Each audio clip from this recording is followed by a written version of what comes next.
Hello friends, welcome to Vindhyacharya's kitchen. Friends, ನಾನಿವತ್ತು ಕೋರಿ ರೊಟ್ಟಿ ಜೊತೆಗೆ ತಿನ್ನುವಂಥ ಕೋರಿ ರೊಟ್ಟಿಗೆ ಮ್ಯಾಚ್ ಆಗುವಂಥ ಒಳ್ಳೆ ಒಂದು ಚಿಕನ್ ಸಾರನ್ನು ಮಾಡ್ತಾಯಿದ್ದೇನೆ. ಮಂಗಳೂರು ಸ್ಟೈಲ್ ಕೋಳಿ ಸಾರನ್ನು ಮಾಡ್ತಾಯಿದ್ದೇನೆ. ಮಾಡಲಿಕ್ಕೆ ಈಸಿ ಉಂಟು ಮತ್ತು ಟೇಸ್ಟ್ ಕೂಡ ತುಂಬ ಚೆನ್ನಾಗಿರ್ತದೆ. ಈ ಕೋರಿ ರೊಟ್ಟಿ ಜೊತೆ ಅದು ತುಂಬ ಟೇಸ್ಟಿಯಾಗಿರ್ತದೆ. ಈಗ ಈ ಟೇಸ್ಟಿಯಾದ ಸಾರನ್ನು ಹೇಗೆ ಮಾಡೋದಂತ ನೋಡ್ಕೊಂಡು ಬರುವ. ಅದಕ್ಕಿಂತ ಮೊದಲು ನೀವು ನನ್ನ ಚಾನಲ್ಗೆ ಹೊಸಬರಾಗಿದ್ದರೆ ಚಾನಲನ್ನು ಸಬ್ಸ್ಕ್ರೈಬ್ ಮಾಡದೆ ನೋಡ್ತಾ ಇದ್ದರೆ ಪ್ಲೀಸ್ ಚಾನಲನ್ನು ಸಬ್ಸ್ಕ್ರೈಬ್ ಮಾಡಿ. ನಾನಿಲ್ಲಿ 1 kg ಚಿಕನನ್ನು ಚೆನ್ನಾಗಿ ತೊಳೆದು ಕ್ಲೀನ್ ಮಾಡ್ಕೊಳ್ತಾ ಇದ್ದೀನಿ. ಇಲ್ಲಿ ನಾನು ಸ್ವಲ್ಪ ಒಗ್ಗರಣೆಗೆ ಕರಿಬೇವು ಸೊಪ್ಪು, ನೀರುಳ್ಳಿ, ಟೊಮೆಟೊ, ಬೆಳ್ಳುಳ್ಳಿ ಎಲ್ಲ ಕಟ್ ಮಾಡಿ ಇಟ್ಕೊಂಡಿದ್ದೇನೆ. ಸ್ವಲ್ಪ ನೀರುಳ್ಳಿಯನ್ನು ಸ್ವಲ್ಪ ರಫಾಗಿ ಚಾಪ್ ಮಾಡಿ ಇಟ್ಕೊಂಡಿದ್ದೇನೆ. ಟೊಮೆಟೊ ಸಹ ಹಾಗೆ ರಫ್ಲಿ ಚಾಪ್ ಮಾಡಿ ಇಟ್ಕೊಂಡಿದ್ದೇನೆ. ಇಲ್ಲಿ ನಾನು ಒಂದು ಬಣಲೆಯಲ್ಲಿ ಒಂದು 10 ರಿಂದ 12 ಉದ್ದ ಮೆಣಸು, ಅಂದರೆ ಖಾರ ಇಲ್ಲದ ಉದ್ದ ಮೆಣಸನ್ನು ಹಾಕ್ಕೊಂಡಿದ್ದೇನೆ. ಮತ್ತೊಂದು 6 ರಿಂದ 7 ಗಿಡ್ಡ ಮೆಣಸನ್ನು ಹಾಕ್ಕೊಂಡಿದ್ದೇನೆ.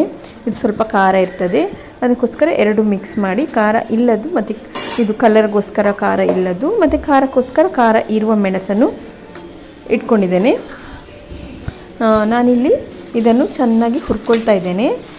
ನೀವು ಬೇಕಾದರೆ ತೊಟ್ಟನ್ನು ಫಸ್ಟೇ ತೆಗೆದು ಮತ್ತೆ ಹುರ್ಕೊಳ್ಬೋದು. ನಾನಿಲ್ಲಿ ಟೈಮ್ ಸ್ವಲ್ಪ ಕಡಿಮೆ ಇರೋದ್ರಿಂದ ನಾನು ಯಾವಾಗಲೂ ಹುರ್ಕೊಳ್ತಾನೆ ಈ ಥರ ಕಟ್ ಮಾಡ್ಕೊಳ್ತಾ ಇರ್ತೀನಿ. ಆಗ ತುಂಬ ಟೈಮ್ ಸೇವ್ ಆಗ್ತದೆ.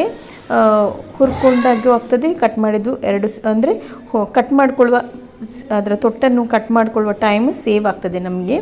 ಹುರ್ಕೊಳ್ತಾನೆ ನಾವು ಈ ಥರ ಈಸಿಯಾಗಿ ತೊಟ್ಟನ್ನು ತೆಗಿಬೋದು. ಈಗ ನೋಡಿ, ಎಲ್ಲ ಹುರಿದಾಗ್ತಾ ಬರುವಾಗ ನಂದೆಲ್ಲ ತೊಟ್ಟು ತೆಗೆದಾಯಿತು. ಒಂದೊಂದೇ ತೊಟ್ಟು ಈ ಥರ ಕಲಿಸ್ಕೊಂಡು ಈ ಥರ ತೊಟ್ಟು ತೆಗೆದಿಟ್ಕೊಳ್ತಾ ಇದ್ದೇನೆ. ಅಷ್ಟರಲ್ಲಿ ನನಗೀಗ ಚೆನ್ನಾಗಿ ಇದು ಹುರಿದಾಗಿದೆ. ಇದು ಚೆನ್ನಾಗಿ ಸ್ವಲ್ಪ ಕಲರ್ ಚೇಂಜ್ ಆಗಬೇಕು ಮತ್ತು ಸ್ವಲ್ಪ ಕ್ರಿಸ್ಪಿಯಾಗಿ ಆಗಬೇಕು. ಅಷ್ಟವರೆಗೆ ಮೀಡಿಯಮ್ ಫ್ಲೇಮಲ್ಲಿ ಹುರ್ಕೊಳ್ಬೇಕು ಇದನ್ನು. ಈಗ ಇದು ಚೆನ್ನಾಗಿ ನೋಡಿ ಕಲರ್ ಚೇಂಜ್ ಆಗಿದೆ, ಕ್ರಿಸ್ಪಿ ಆಗಿದೆ. ಇದನ್ನು ತೆಗೆದಿಟ್ಕೊಳ್ತೇನೆ. ಈಗ ಇನ್ನೊಂದು ಬಾಣಲೆಯಲ್ಲಿ ನಾನು ಸ್ವಲ್ಪ ಒಂದು 1/4 ಸ್ಪೂನ್ನಷ್ಟು ಮೆಂತ್ಯವನ್ನು ಹಾಕ್ಕೊಳ್ತಾ ಇದ್ದೇನೆ. ಈಗ ನಾನು ಫಸ್ಟಿಗೆ ಎಣ್ಣೆ ಹಾಕ್ಕೊಳ್ಳಿಲ್ಲ. ಎಣ್ಣೆ ಹಾಕಿದ ಕೂಡಲೇ ಬಿಸಿ ಎಣ್ಣೆಗೆ ಮೆಂತ್ಯ ಹಾಕಿದ ಕೂಡಲೇ ಸುಟ್ಟೋಗ್ತದೆ. ಅದಕ್ಕೋಸ್ಕರ ಫಸ್ಟಿಗೆ ಮೆಂತ್ಯನ ಹಾಕ್ಕೊಂಡು ಹಾಗೆ ಡ್ರೈ ರೋಸ್ಟ್ ಮಾಡ್ಕೊಳ್ತಾ ಇದ್ದೇನೆ. ಮೆಂತ್ಯ ಸ್ವಲ್ಪ ಪರಿಮಳ ಬರಲಿಕ್ಕೆ ಸ್ಟಾರ್ಟ್ ಆಗ್ತದೆ, ಒಳ್ಳೆ ಘಮ ಘಮ ಅಂತ ಬರುವಾಗ ಅದಕ್ಕೆ ಸ್ವಲ್ಪ ಒಂದು 1/4 ಸ್ಪೂನ್ನಷ್ಟು ಎಣ್ಣೆ ಹಾಕ್ಕೊಳ್ತಾ ಇದ್ದೇನೆ. ಎಣ್ಣೆ ಹಾಕ್ಕೊಂಡು ಕೂಡಲೇ ಅದಕ್ಕೆ ನಾನು 1 ಮುಷ್ಟಿಯಷ್ಟು ಕೊತ್ತಂಬರಿಯನ್ನು ತಗೊಂಡಿದ್ದೇನೆ.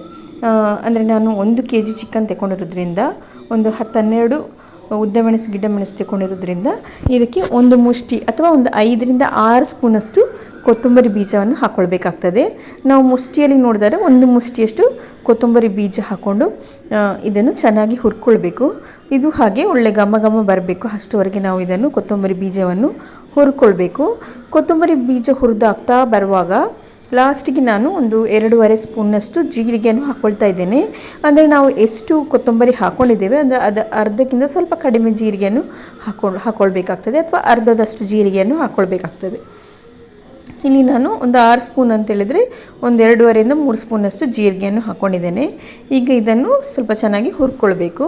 ಜೀರಿಗೆ ಹಾಕಿದ ಮೇಲೆ ತುಂಬ ಹುರ್ಕೊಳ್ಬೇಕಂತ ಇಲ್ಲ, ಸ್ವಲ್ಪ ಹುರ್ಕೊಂಡ್ರೆ ಸಾಕು. ನೋಡಿ, ಎಣ್ಣೆ ಹಾಕಿದೆಲ್ಲ ಡ್ರೈ ಆಗಿದೆ, ಈ ಥರ ಆಗಬೇಕು. ಈ ಥರ ಡ್ರೈ ಆದಮೇಲೆ ನಾವು ಗ್ಯಾಸನ್ನು ಆಫ್ ಮಾಡಿಕೊಂಡು ಸ್ವಲ್ಪ ಹೊತ್ತು ಹೀಗೆ ಇದರಲ್ಲೇ ಇಡೋದಾದರೆ ಸ್ವಲ್ಪ ಹೊತ್ತು ಹೀಗೆ ತಿರುಗಿಸ್ಕೊಳ್ಬೇಕು, ಇಲ್ಲಾಂದರೆ ಅಡಿ ಸುಟ್ಟೋಗ್ತದೆ.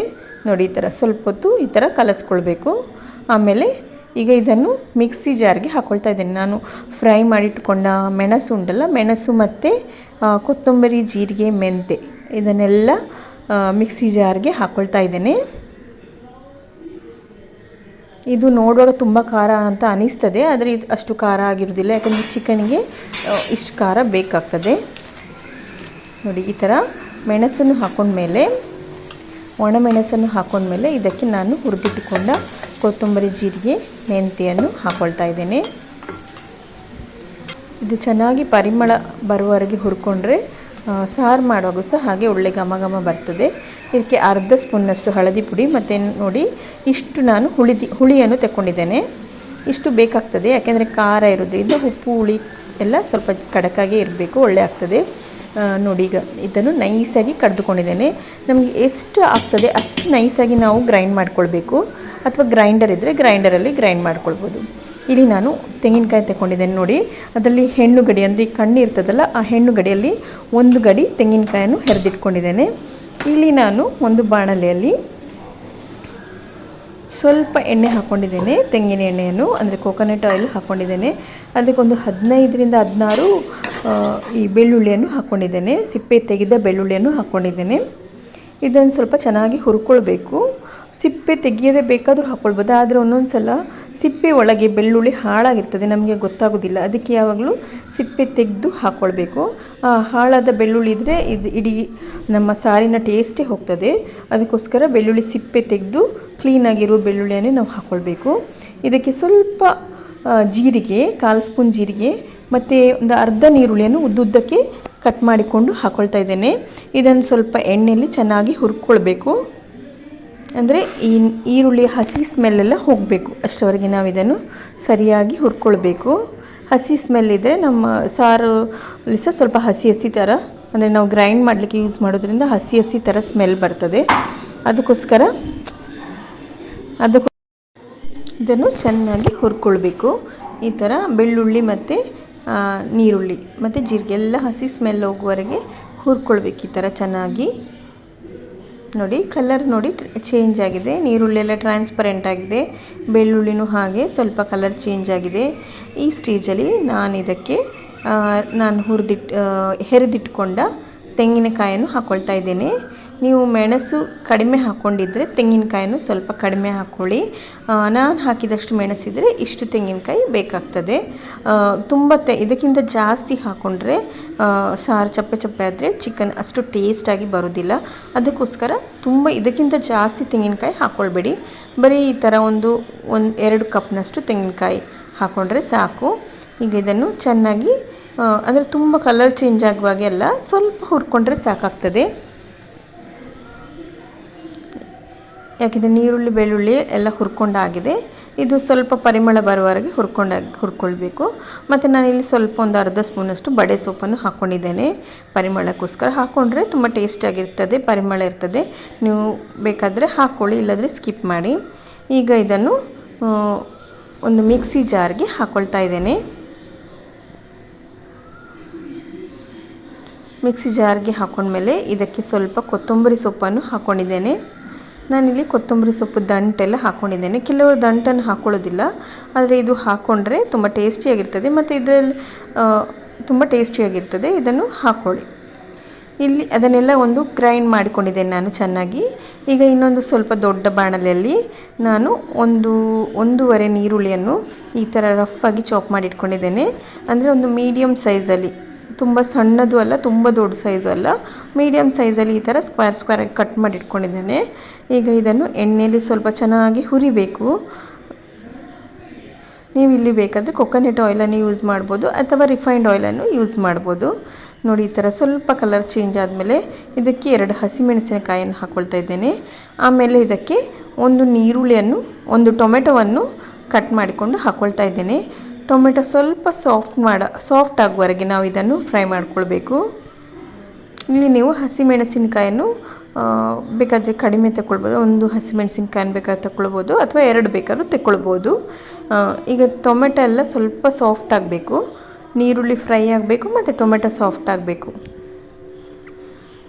ಅದಾದಮೇಲೆ ನೋಡಿ, ಈಗ ಇದು ಟೊಮೆಟೊ ಸ್ವಲ್ಪ ಸಾಫ್ಟ್ ಆಗಿದೆ, ನೀರುಳ್ಳಿ ಕೂಡ ಹಸಿ ಸ್ಮೆಲ್ಲೆಲ್ಲ ಹೋಗಿದೆ, ಸ್ವಲ್ಪ ಎಣ್ಣೆಯಲ್ಲಿ ಫ್ರೈ ಆದಾಗೆ ಆಗಿದೆ. ಈ ಸ್ಟೇಜಲ್ಲಿ ನಾನು ಈ ಚಿಕನನ್ನು ತಗೊಂಡು ಹಾಕ್ಕೊಳ್ತಾ ಇದ್ದೇನೆ. ಚೆನ್ನಾಗಿ ತೊಳೆದು ಕ್ಲೀನ್ ಮಾಡಿದ 1 kg ಚಿಕನನ್ನು ಇದಕ್ಕೆ ಹಾಕ್ಕೊಳ್ತಾ ಇದ್ದೇನೆ.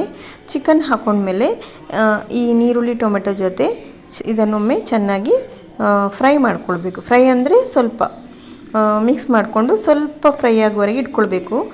ನೀರೆಲ್ಲ ಬಿಡ್ತದಲ್ಲ ಅಷ್ಟುವರೆಗೆ ಇದನ್ನು ಹಾಗೆ ಮುಚ್ಚಿಟ್ಟು ಬರೀ ಒಂದು 3 ನಿಮಿಷ ನಾವು ಫ್ರೈ ಮಾಡಿಕೊಂಡ್ರೆ ಸಾಕು, ಜಾಸ್ತಿ ಬೇಕಂತ ಇಲ್ಲ. ಈ ಥರ ನೋಡಿ, ಚಿಕನ್ ಸ್ವಲ್ಪ ವೈಟ್ ಆಗುವವರೆಗೆ ಇದನ್ನು ಫ್ರೈ ಮಾಡಿಕೊಂಡ್ರೆ ನಮಗೆ ಚಿಕನ್ ಮಸಾಲೆಲ್ಲ ಹಾಕಿದ ಮೇಲೆ ಚೆನ್ನಾಗಿ ಬೇಗ ಬೇಯ್ತದೆ.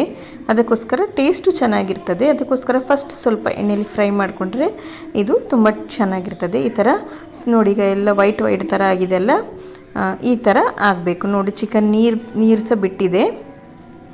ಚಿಕನ್ ನೀರು ಡ್ರೈ ಆಗುವವರೆಗೆ ನಾವು ಫ್ರೈ ಮಾಡ್ಕೊಳ್ಳೋದು ಬೇಡ, ಸ್ವಲ್ಪ ಈ ಥರ ವೈಟ್ ಕಲರ್ ಬರೋವರೆಗೆ ಫ್ರೈ ಮಾಡಿಕೊಂಡ್ರೆ ಸಾಕು. ಈಗ ಇದಕ್ಕೆ ನಾನೇನು ಹುಳಿ ಮೆಣಸನ್ನು ಕಡ್ದಿದ್ದೆಲ್ಲ, ಮೆಣಸು, ಕೊತ್ತಂಬರಿ, ಜೀರಿಗೆ, ಹುಳಿ ಎಲ್ಲ ಹಾಕಿ ಕಡ್ದಿದ್ದೆಲ್ಲ ಅದನ್ನು ಇದಕ್ಕೆ ಹಾಕ್ಕೊಳ್ತಾ ಇದ್ದೇನೆ. ಮಿಕ್ಸಿ ಜಾರ್ಗೆ ಸ್ವಲ್ಪ ನೀರು ಹಾಕ್ಕೊಂಡು ಅದನ್ನು ಸಹ ಇದಕ್ಕೆ ಹಾಕ್ಕೊಳ್ತಾ ಇದ್ದೇನೆ. ಯಾಕಂದರೆ ತುಂಬ ಡ್ರೈಯಾಗಿ ನಾವು ಕುದಿಸಿದರೆ ಅಡಿ ಹಿಡಿಯುತ್ತದೆ. ಅದಕ್ಕೋಸ್ಕರ ಸ್ವಲ್ಪ ನೀರು ಹಾಕ್ಕೊಂಡು ಇದನ್ನು ಈ ಥರ ಕಲಸ್ಕೊಳ್ಬೇಕು.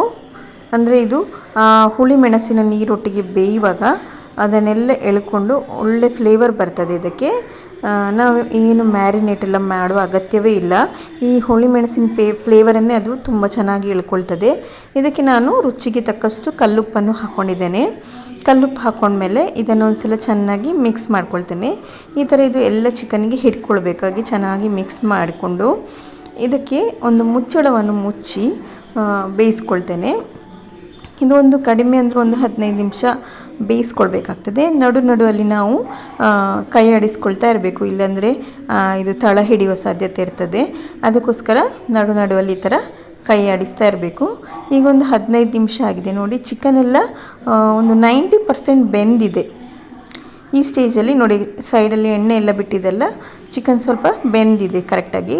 ಈ ಸ್ಟೇಜಲ್ಲಿ ನಾನು ಇದಕ್ಕೆ ಗ್ರೀನ್ ಮಸಾಲ ಮಾಡಿಟ್ಕೊಂಡಿದ್ದೆಲ್ಲ, ಗ್ರೀನ್ ಮಸಾಲ ಅಂದರೆ ತೆಂಗಿನಕಾಯಿ, ಕೊತ್ತಂಬರಿ ಸೊಪ್ಪು, ನೀರುಳ್ಳಿ, ಬೆಳ್ಳುಳ್ಳಿದು ಮಸಾಲ ಮಾಡಿಟ್ಟುಕೊಂಡಿದ್ದೆಲ್ಲ ಅದನ್ನು ಇದಕ್ಕೆ ಹಾಕ್ಕೊಂಡಿದ್ದೇನೆ. ಇದನ್ನು ಹಾಕಿ ನಾವು ಸ್ವಲ್ಪ ಚೆನ್ನಾಗಿ ಕುದಿಸ್ಕೊಳ್ಬೇಕು. ಇದು ಫುಲ್ ಕುಕ್ ಆಗುವವರೆಗೆ ಒಂದು 5 ನಿಮಿಷ ಕುದಿಸ್ಕೊಳ್ಬೇಕು. ಅಷ್ಟೊತ್ತು ಅದು ಕುದಿಯುವಷ್ಟೊತ್ತು ಒಂದು ಒಗ್ಗರಣೆ ಹಾಕ್ಕೊಳ್ಳುವ. ಇಲ್ಲಿ ನಾನೊಂದು 3 ಸ್ಪೂನ್ನಷ್ಟು ತುಪ್ಪವನ್ನು ಹಾಕ್ಕೊಂಡಿದ್ದೇನೆ. ತುಪ್ಪ ಹಾಕ್ಕೊಳ್ಳೋದ್ರಿಂದ ತುಂಬ ಟೇಸ್ಟಿಯಾಗಿರ್ತದೆ ಮತ್ತು ಚಿಕನಿನ ಹೀಟಿನ ಪ್ರಭಾವವನ್ನು ಇದು ಕಡಿಮೆ ಮಾಡ್ತದೆ. ತುಪ್ಪ ಹಾಕ್ಕೊಂಡ್ಮೇಲೆ ಇದಕ್ಕೆ ನಾನು ಒಂದು 10 ರಿಂದ 12 ಬೆಳ್ಳುಳ್ಳಿಯನ್ನು ಸಣ್ಣಗೆ ಹೆಚ್ಚಿ ಹಾಕ್ಕೊಂಡಿದ್ದೇನೆ. ಈ ತುಪ್ಪದಲ್ಲಿ ಬೆಳ್ಳುಳ್ಳಿಯನ್ನು ಚೆನ್ನಾಗಿ ಹುರ್ಕೊಳ್ಬೇಕು. ಅಂದರೆ ಸ್ವಲ್ಪ ಬೆಳ್ಳುಳ್ಳಿದು ಕಲರ್ ಚೇಂಜ್ ಆಗಬೇಕು, ಬ್ರೌನ್ ಕಲರ್ ಬರಬೇಕು, ಅಷ್ಟುವರೆಗೆ ಹುರ್ಕೊಳ್ಬೇಕು. ನೀರುಳ್ಳಿ ಕಲರು ಹಾಗೆ ಸ್ವಲ್ಪ ಲೈಟ್ ಬ್ರೌನ್ ಆಗಬೇಕು. ಅಷ್ಟುವರೆಗೆ ನಾವು ಇದನ್ನು ಚೆನ್ನಾಗಿ ತುಪ್ಪದಲ್ಲಿ ಹುರ್ಕೊಳ್ಬೇಕು. ಆಗವೇ ಈ ಸಾರಿಗೆ ತುಂಬ ಒಳ್ಳೆ ಘಮ ಮತ್ತು ಪರಿಮಳ, ಘಮ ಮತ್ತು ಟೇಸ್ಟ್ ಬರೋದು. ಇದಕ್ಕೆ ನಾನು ಕರಿಬೇವಿನ ಸೊಪ್ಪು ತೋರಿಸಿದ್ದೆಲ್ಲ ಫಸ್ಟು ಅದನ್ನು ಸಣ್ಣಗೆ ಹೆಚ್ಚಿಕೊಂಡು ಹಾಕ್ಕೊಂಡಿದ್ದೇನೆ. ಈ ಥರ ಸಣ್ಣ ಕಟ್ ಮಾಡಿ ಹಾಕ್ಕೊಳ್ಳೋದ್ರಿಂದ ತುಂಬ ಟೇಸ್ಟ್ ಇರ್ತದೆ. ಮತ್ತು ಇಲ್ಲಿ ನಾನು ಅರ್ಧ ಸ್ಪೂನ್ ಮೆಂತೆ ಮತ್ತು ಅರ್ಧ ಸ್ಪೂನ್ ಜೀರಿಗೆಯನ್ನು ಡ್ರೈ ರೋಸ್ಟ್ ಮಾಡಿಕೊಂಡು ಪುಡಿ ಮಾಡಿಕೊಂಡು ಹಾಕ್ಕೊಳ್ತಾ ಇದ್ದೇನೆ. ಇದನ್ನು ಹಾಕ್ಕೊಳ್ಳೋದ್ರಿಂದ ಇದರ ಫ್ಲೇವರ್ ಅಂತೂ ತುಂಬ ಟೇಸ್ಟಿಯಾಗಿರ್ತದೆ. ಈಗ ಒಗ್ಗರಣೆಯನ್ನು ನಾನು ಈ ಸಾರಿಗೆ ಹಾಕ್ಕೊಂಡಿದ್ದೇನೆ. ಆ ಒಗ್ಗರಣೆ ಹಾಕ್ಕೊಂಡು ಕೂಡಲೇ ನಾವು ಸ್ವಲ್ಪ ಹೊತ್ತು ಮುಚ್ಚಿಟ್ಟು ಬಿಡಬೇಕು. ಆಗ ಅದರ ಪರಿಮಳ ಸಾರಿಗೆಲ್ಲ ಹೇಳ್ಕೊಂಡು ಅದೊಂಥರ ತುಪ್ಪ ಬೆಳ್ಳುಳ್ಳಿದು ಆ ಫ್ಲೇವರ್ ಉಂಟಲ್ಲ ಸಾರಿಗೆಲ್ಲ ತುಂಬ ಚೆನ್ನಾಗಿ ಬರ್ತದೆ. ಈ ಥರ ಒಗ್ಗರಣೆ ಹಾಕಿ ಇದನ್ನು ಕಲಸಿ ಮುಚ್ಚಿಟ್ಕೊಳ್ತಾ ಇದ್ದೇನೆ. ಇದಕ್ಕೆ ಲಾಸ್ಟಿಗೆ ಸ್ವಲ್ಪ ಕೊತ್ತಂಬರಿ ಸೊಪ್ಪು ಹಾಕ್ಕೊಳ್ತಾ ಇದ್ದೇನೆ. ಇದು ಆಪ್ಷನಲ್, ಬೇಕಾದರೆ ಹಾಕ್ಕೊಳ್ಬೋದು, ಇಲ್ಲಾಂದರೆ ಸ್ಕಿಪ್ ಮಾಡಿ. ನಾವು ಕಡಿಲಿಕ್ಕೆ ಹಾಕಿರೋದ್ರಿಂದ ಮತ್ತೆ ಹಾಕ್ಕೊಳ್ಳೋದಾದರೆ ಹಾಕ್ಕೊಳ್ಬೋದು. ನೋಡಿ ಫ್ರೆಂಡ್ಸ್, ತುಂಬ ಟೇಸ್ಟಿಯಾಗಿ ರೆಡಿಯಾಗಿದೆ ಚಿಕನ್ ಸಾರು. ಕೋರಿ ರೊಟ್ಟಿ ಜೊತೆ ಅಥವಾ ಆಪ ದೋಸೆ ಜೊತೆ, ನೀರು ದೋಸೆ ಜೊತೆ, ಇಲ್ಲ ಕಡುಬು ಜೊತೆ ಎಲ್ಲದರೊಟ್ಟಿಗೂ ಇದು ತುಂಬ ಟೇಸ್ಟಿಯಾಗಿರ್ತದೆ. ಖಾರನೂ ಹಾಗೆ ಹೇಳುವಾಗೆ ತುಂಬ ಖಾರ ಇಲ್ಲ, ಕರೆಕ್ಟಾಗಿ ಉಂಟು. ಅಂದರೆ ನಾವು ಹುಳಿ ಎಲ್ಲ ಜಾಸ್ತಿ ಹಾಕಿದ್ರಿಂದ ಕರೆಕ್ಟಾಗಿ ಉಂಟು. ನೀವು ಒಂದ್ಸಲ ಟ್ರೈ ಮಾಡಿ.